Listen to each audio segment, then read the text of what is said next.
Thank you very much, everybody. It's a big day for a lot of reasons, and it's an honor to have you in this very nice venue across the street from the White House.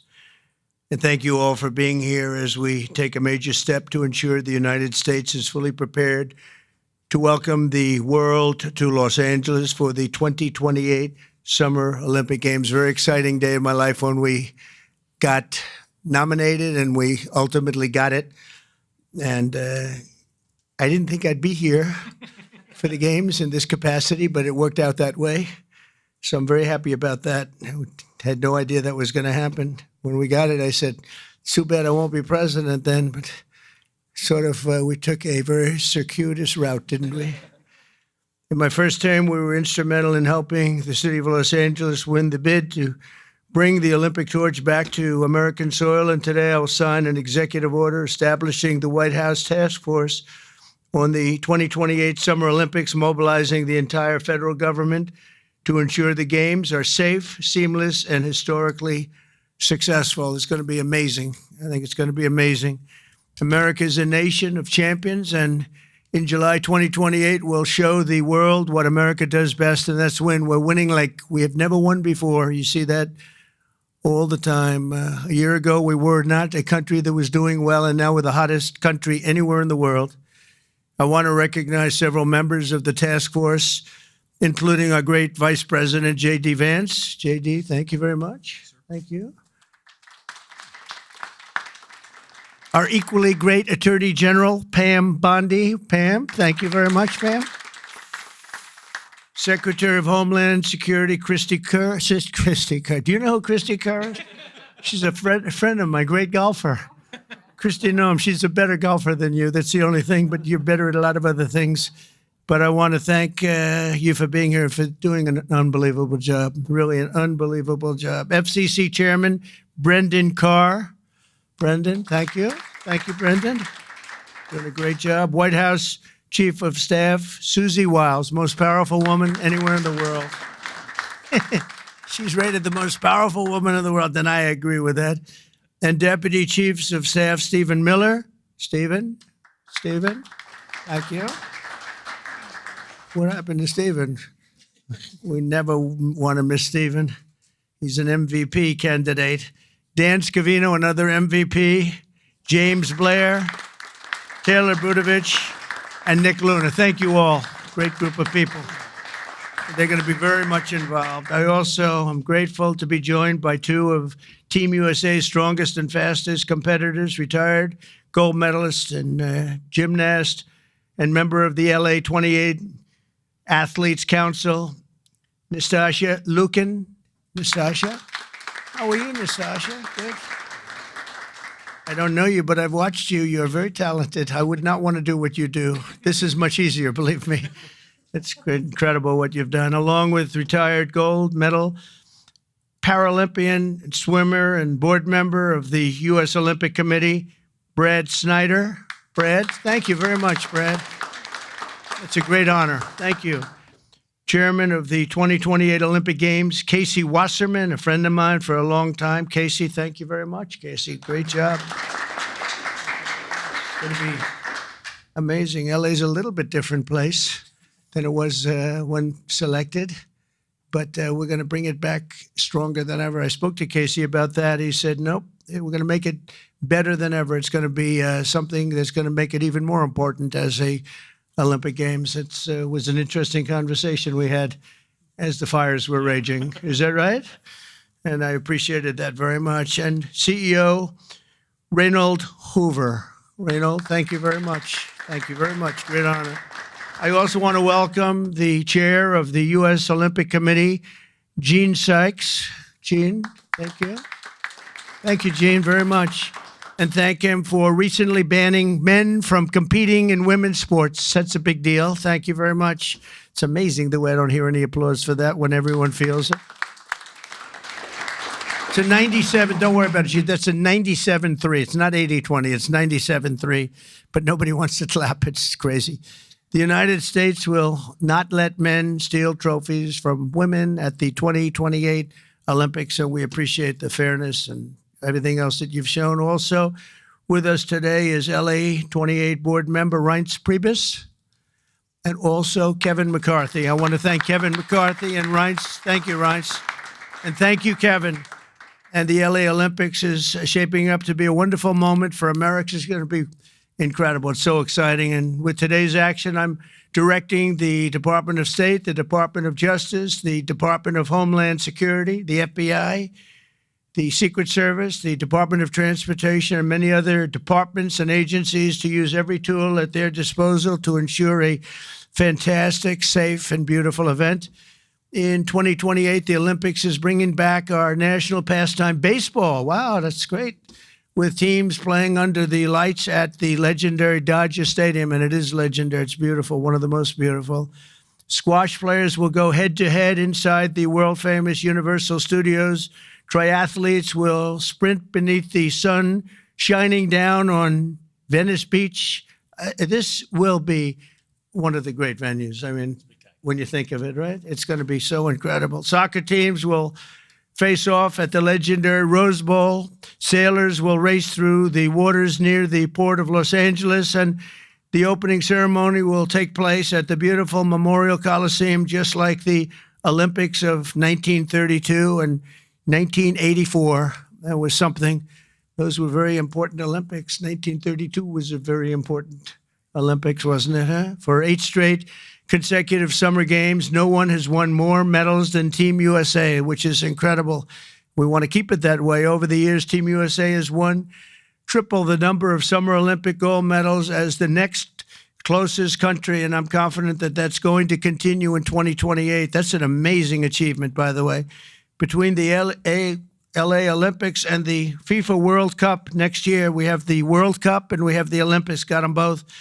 It's a great time to be a sports fan in America. And maybe, you know, I don't want to say most importantly, but it is a celebration of 250 years. We have our 250th anniversary also during the year. And it's going to be between the three of them. I think there'll be no other time that we've ever had in our history like that. So I'd like to ask the LA Olympics chairman, Casey Wasserman, to say a few words. And I appreciate it very much, Casey. Great job you've done. Thank you very much.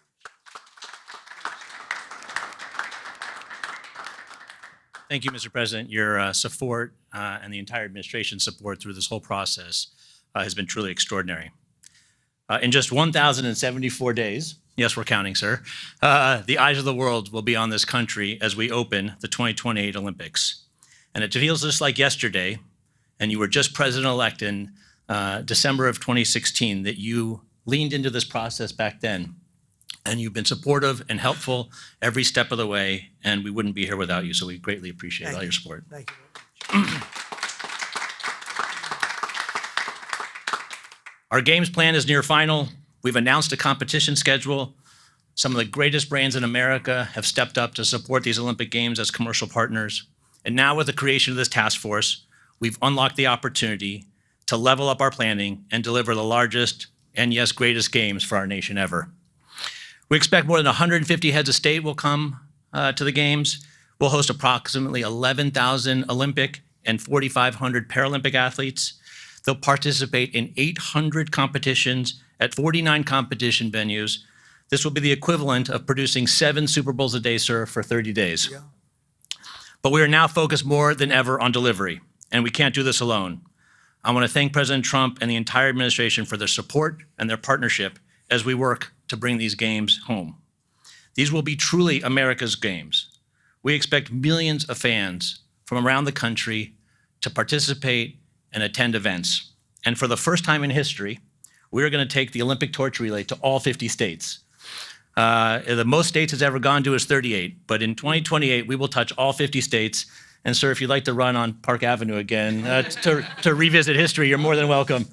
And we're thrilled. But this administration has delivered critical security funding in the recent bill that will be used by local and state agencies and the federal government to make sure that our games are safe and secure and ultimately the best place to experience and be an Olympic fan. We remain incredibly confident in our ability to deliver the greatest games ever, and that starts with the support of this administration every step of the way. Thank you, sir. Thank you.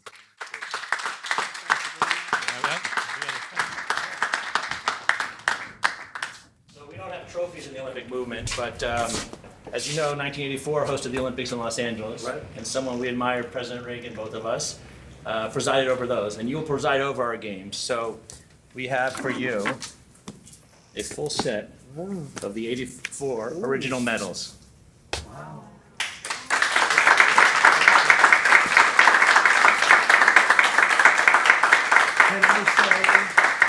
Can I say that I won them athletically? Yes, sir.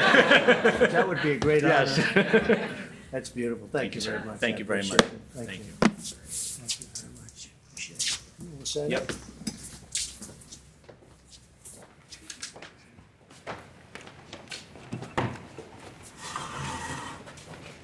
Okay, come on around, everybody. This is a big one here.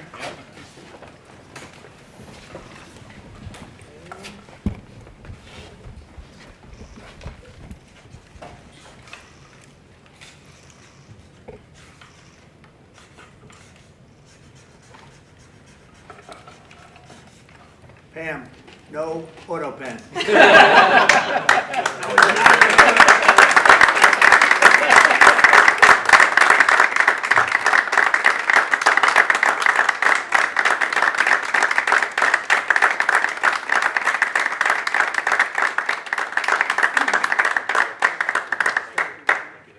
Fantastic. Thank you very much. Mr. President, Mr. President, Mr. President, Mr. President, Mr. President,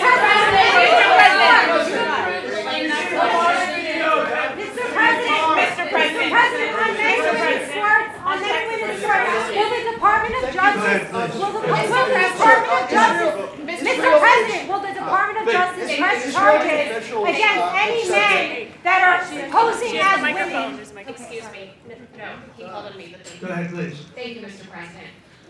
Do you still plan to follow through on your threat to impose 100% tariffs on all countries that purchase Russian energy, including China? Well, I never said a percentage, but we'll be doing quite a bit of that. We'll see what happens over the next You did- fairly short period of time. But we'll see what happens. Yep. You know, they have a meeting tomorrow. We have a meeting with Russia tomorrow. We're going to see what happens. We'll make that determination at that time. Yeah, please go ahead. Thank you, Mr. President. Thank you for calling on me. Thank you, Mr. President. On Ukraine, President Zelensky just signed a law allowing for citizens age 60 and above to serve in the military. We've seen dozens of videos of young men being hauled into vans and dragged to the front lines against their will. And we've even seen videos of a young man with Down syndrome serving on the front line. You, when you campaigned, you said you wanted to see the people stop dying. A lot of people admired that statement. Now the people dying are elderly, mentally handicapped, and conscripts. So even if a ceasefire doesn't work out, why should Americans continue to fund a foreign military that's scraping the bottom of the barrel of its population like this? Well, you have to understand very importantly, this is Biden's war. This is not my war. I'm here to get us out of it. It's a mess, and I'm here to get us out. I haven't heard that when you say about 60-year-old men and, et cetera. But this is Biden's war, and we're working very hard to get us out. I stopped 5 wars in the last 5 months, actually, and I'd like this to be the 6th, frankly, and that doesn't even include Iran, with obliterating their nuclear haul, because they would have had nuclear weapons within 2 months. But stopped a lot of wars. You just take a look at the ones just over the last 2 or 3 months. It's been amazing. This is the one I'm trying to stop. This is the one we're working hardest on. The other ones I stopped within a matter of days, almost every one of them, including India and Pakistan. And I could go over the whole list, but you know the list as well as I do. But this is the one we'd like to see. I haven't not heard that, but this is Biden's war. And it's a war that he got us into, or indirectly got us into. It should have never happened. It would have never happened had I been president. Yeah, next to you. Thank you, Mr. President. Would you support Israel reoccupying all of Gaza, as has been suggested by some Israeli officials? Well, I don't know what the suggestion is. I know that we are there now trying to get people fed. As you know, $60 million was given by the United States fairly recently to supply food, and a lot of food, frankly, for the people of Gaza that are obviously not doing too well with the food. And I know Israel's going to help us with that in terms of distribution and also money. We also have the Arab states are going to help us with that in terms of the money and possibly distribution. So that's what I'm focused on. As far as the rest of it, I really can't say. That's going to be pretty much up to Israel. Yeah, please. Go ahead, please. Thank you. On transgender athletes in the Olympics, back to the safety, especially of female combat boxers, will the Department of Justice considering pressing charges against any man that tries to masquerade as a woman coming into this country to beat up American athletes?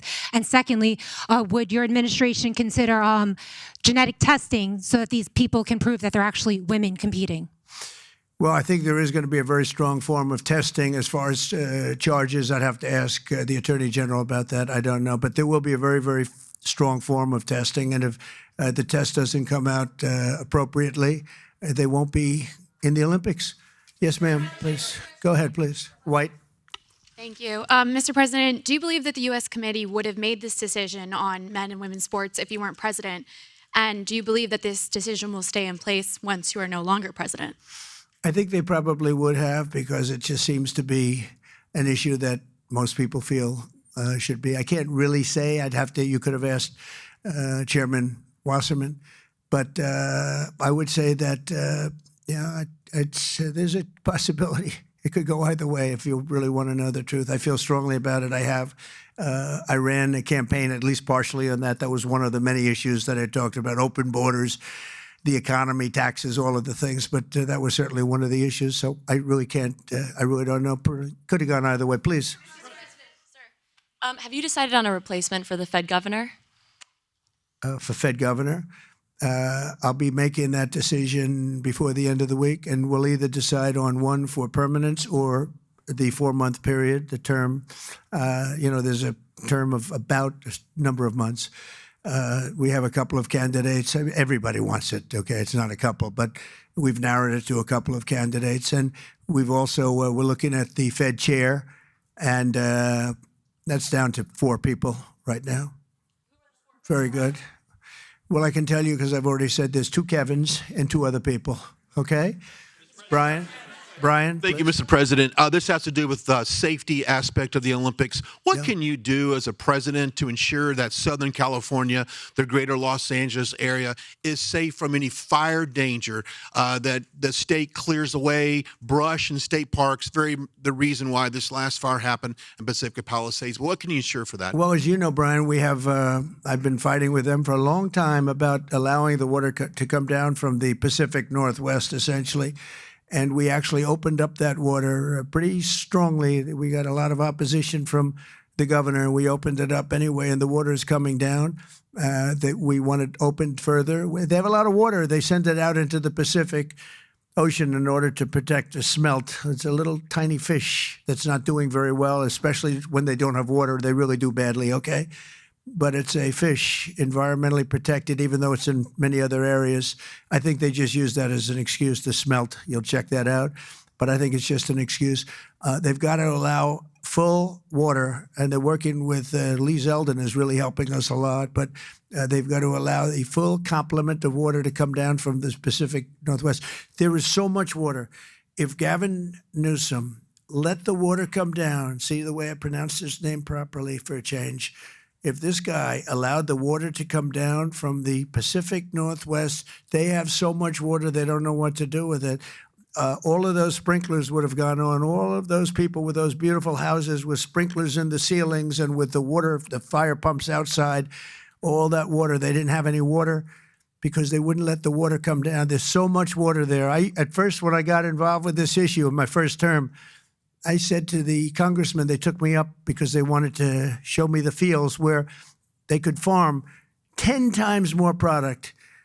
You'd see 100 acres, and you'd see 1 acre or 2 acres, beautiful green. It's very vibrant soil, but they don't give it the water that it's entitled to. And I said, oh, they have a drought? I said, no, they told me we don't have a drought. They don't. The Democrats don't allow the water to come down into the farms and into anywhere. By the time it gets down even into certain parts of California, it's fed out stupidly into the Pacific Ocean. If that water were allowed, so we broke into it and we allowed it to come down, and it come down at a higher level, and we want that, and we're demanding that of the governor. The other thing is, we'll do anything necessary to keep the Olympics safe, including using our National Guard or military. Okay? No, I will use the National Guard or military. This is going to be so safe, and if we have to, because obviously you have a mayor that is not very competent. She can't get the permits for the people. You know, the people are still waiting for their permits. Lee Zeldin got them the federal permit, which is 10 times harder to get, and everybody can build on the federal basis, and that's the hard one. But the mayor, Bass, she refuses to or cannot get them permits. They're waiting. And I was there right after the fires, and I saw all these beautiful people standing by their homes ready to get in and get to work. And they're waiting for their permits, and they're still waiting for their state permits and city permits. It's a disgrace. It's a disgrace. Redress, yes, ma'am. Thank you, Mr. President. Thank you. India says that the U.S. imports Russian uranium, chemicals, fertilizers, while criticizing their energy imports. Your response to that, sir? I don't know anything about it. I'd have to check, but we'll get back to you on that. Yeah, please. Mr. President. Yeah, go ahead. Have you seen the Hamas-released video of Israeli hostage Avitar David starving and being forced to dig his own grave in a Hamas tunnel? I have, yeah. I have. I think it's horrible. I think it's horrible. And I hope a lot of people do get to see it, as bad as it is, because I think it's a horrible thing. Yeah, behind you, please. Mr. President, yes. Can you speak to just how, this drop-off in foreign-born workers is going to benefit Americans, and will it force American companies to pay fairer wages to American workers? Well, we want to take care of our American workers, and first and foremost, and that's what we're doing. We also want to help our farmers, because our farmers are producing like never before. We have to help them. And we're working out some very complicated strategies and language, but the main thing that I think I was elected to do is to get the illegals out of our country, who are especially in particular criminals.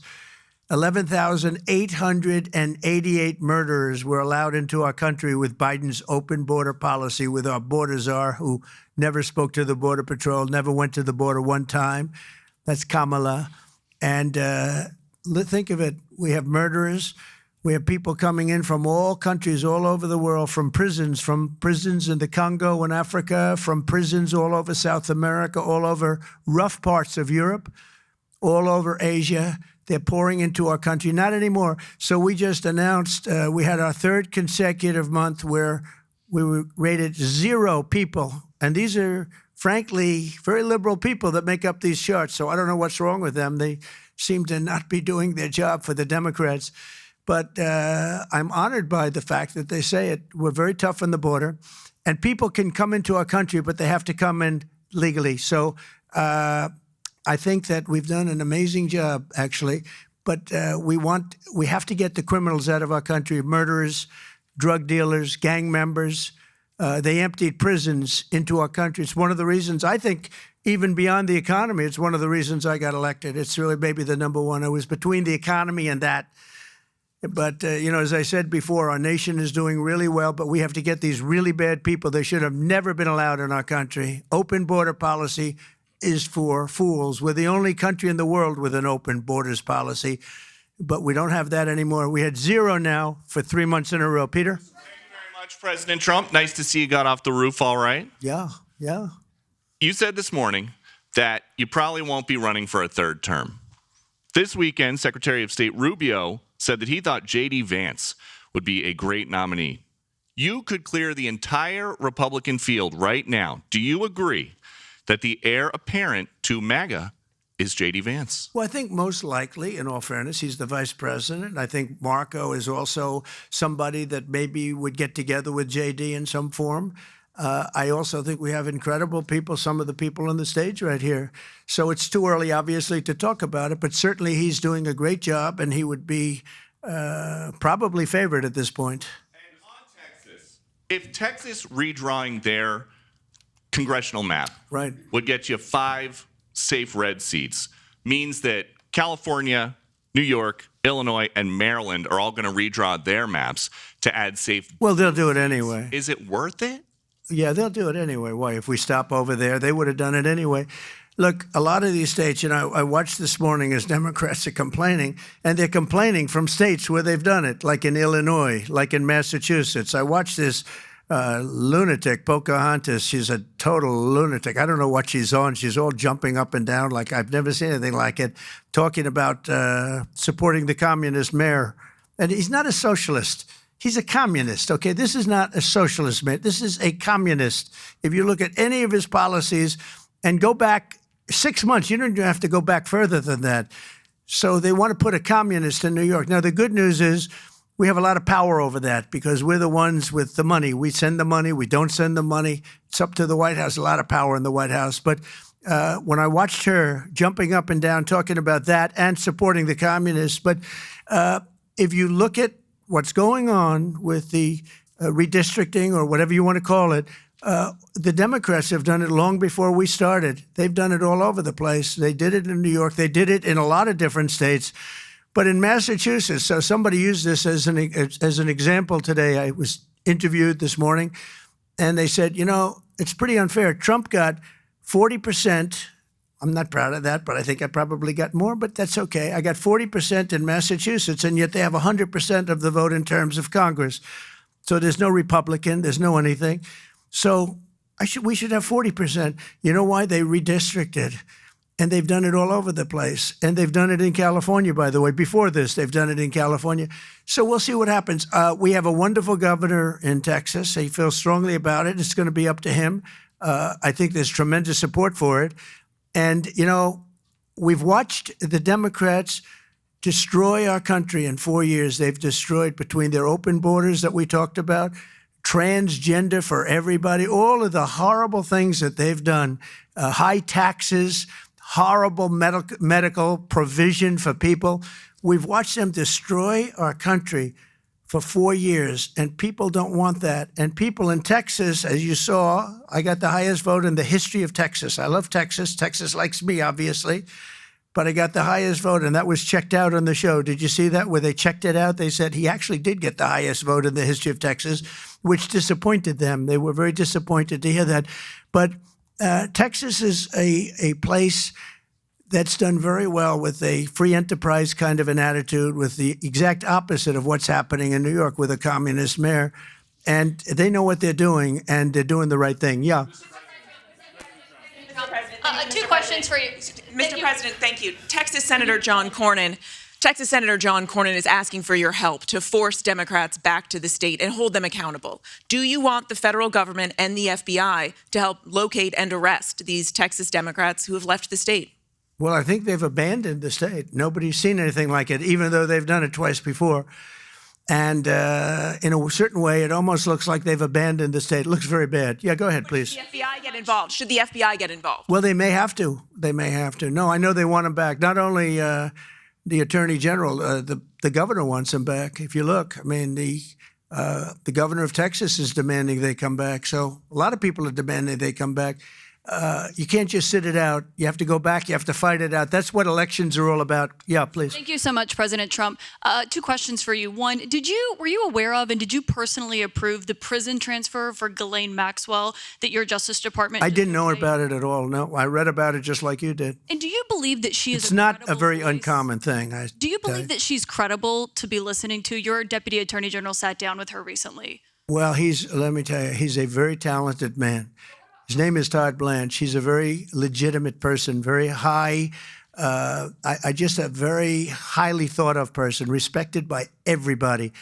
And I didn't talk to him about it, but I will tell you that whatever he asked would be totally appropriate, and it's not an uncommon thing to do that.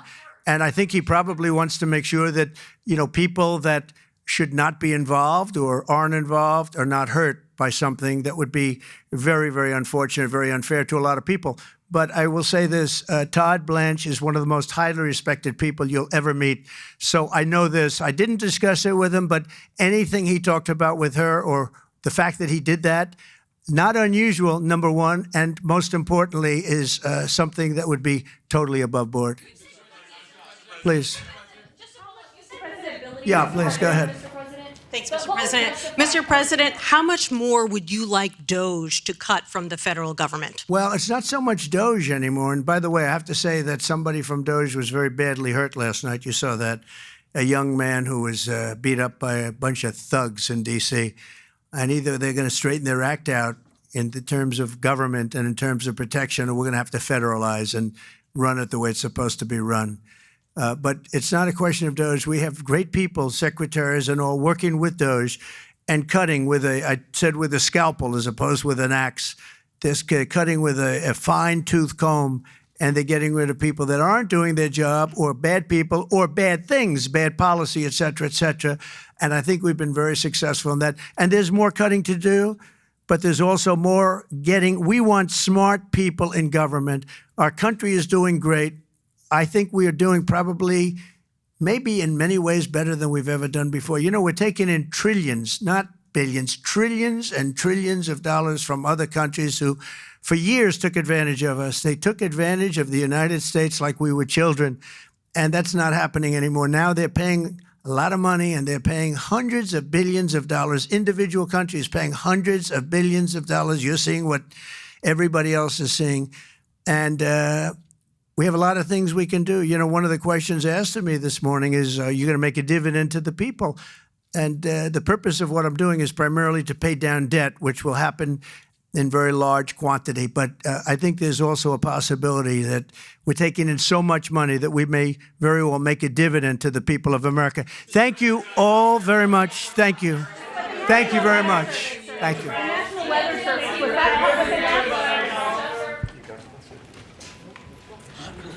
Thank you, Mr. President.